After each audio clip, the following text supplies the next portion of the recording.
Yesterday we looked at the promise that God made to Abraham that he would make of him a great nation. God said, "I will bless you and make your name great, and you shall be a blessing. I will bless those who bless you. I will curse him who curses you, and in you all the families of the earth shall be blessed." These blessings for all nations are to be found in Christ Jesus, and these blessings are spiritual blessings. The messianic prophecies of Isaiah testify to this fact in Isaiah 4, verses 2 through 4, Isaiah 10, verses 20 through 23, as well as numerous other passages. And these promised blessings were for Gentiles as well as for Jews. Isaiah 49, verses 5 and 6 sets this forth. Peter spoke of the covenant which God made with our fathers, saying to Abraham, "And in your seed all the families of the earth shall be blessed." To you first, God, having raised up his servant Jesus, sent him to bless you, in turning away every one of you from your iniquities. Acts 3, verses 25 and 26.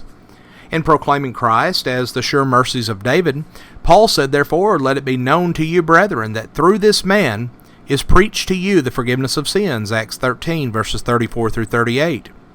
The physical aspects of God's promise to Abraham were but a means to the far more important and eternal end of salvation from sins for all mankind.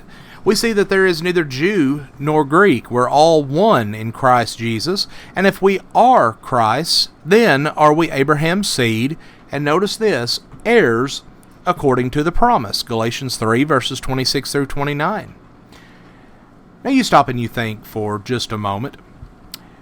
God's scheme of redemption, bringing about the salvation of mankind, it necessitated the incarnation of deity, meaning God becoming flesh. There were highly developed races and cultures on the earth at the time of Abraham, but God chose to develop his own people, a special race through whom his son would put on flesh. To this end, he selected Abraham and his descendants to be the people through whom Christ would come, Hebrews 2, verses 1 through 16. He also used them as a demonstration of his dealing with mankind, and through them he unveiled himself. It is understandable from a human viewpoint that they made more of this than was promised or intended, and that it would be difficult for them to accept what seemed a lesser role when Christianity was offered for all nations.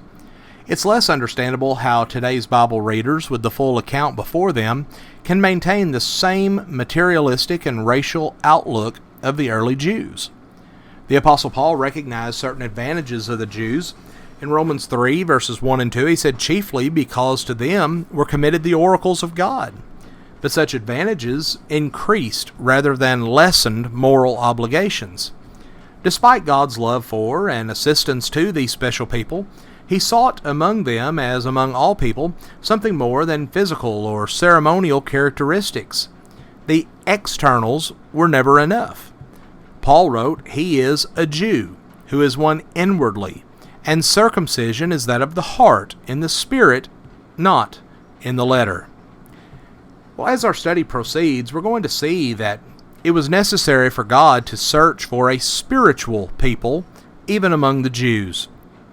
The only true people of God in a moral sense, now or ever, Old Testament or New Testament, regardless of race, regardless of dispensation of time, have always been those who freely gave themselves in wholehearted submission to the will of God.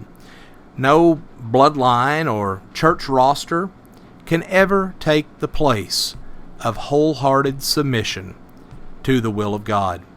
Friends, we want to thank you for joining us for our program today, and may God bless you with a wonderful day.